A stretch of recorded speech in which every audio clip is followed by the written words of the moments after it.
વિશ્વ હિન્દુ પરિષદ અને બજરંગ દળ દ્વારા કર્ણાટક રાજ્યમાં ગૌ હત્યા પ્રતિબંધક કાયદામાં પ્રસ્તાવિત સુધારાનો ઉગ્ર વિરોધ કરવામાં આવ્યો છે.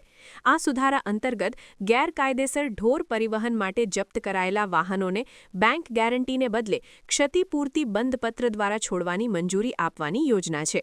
આ પ્રસ્તાવિત કાયદાકીય ફેરફાર સામે હિન્દુ સંગઠનોએ રાજ્યભરમાં વિરોધ પ્રદર્શનો યોજીને સરકાર સમક્ષ આ સુધારો તાત્કાલિક પાછો ખેંચી લેવાની માંગ કરી છે.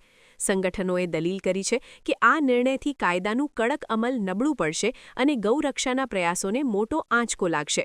સંગઠનોના આગેવાનોએ સ્પષ્ટપણે જણાવ્યું છે કે હાલનો કર્ણાટક જાનવર હત્યા પ્રતિબંધક અને સંરક્ષણ કાયદો 2020 ખૂબ જ કડક છે અને ગેરકાયદેસર ઢોરની હેરાફેરી અટકાવવામાં અસરકારક સાબિત થયો છે. જો જપ્ત કરાયેલા વાહનોને સરળતાથી છોડવાની જોગવાઈ ઉમેરવામાં આવશે તો ઢોર ચોરનારાઓને પ્રોત્સાહન મળશે અને રાજ્યમાં ગૌ હત્યા સંબંધિત ગુનાઓમાં વધારો થઈ શકે છે.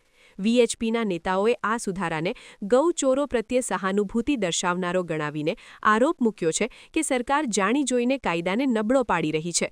આ વિરોધ પ્રદર્શનો રાજ્યના વિવિધ જિલ્લાઓમાં યોજવામાં આવ્યા હતા, જ્યાં કાર્યકર્તાઓએ સૂત્રોચ્ચાર કરીને અને સરકાર વિરુદ્ધ નારા લગાવીને પોતાનો અસંતોષ વ્યક્ત કર્યો હતો. સંગઠનોએ ચેતવણી આપી છે કે જો સરકાર આ સુધારો પરત નહીં ખેંચે તો તેઓ રાજ્યવ્યાપી આંદોલન છેડશે. આ મુદ્દો કર્ણાટકની રાજનીતિમાં ગૌરક્ષા કાયદાના અમલને લઈને ફરી એકવાર ગરમાવો લાવી રહ્યો છે અને વિપક્ષી દળો પણ સરકારના આ પગલાંની આલોચના કરી રહ્યા છે.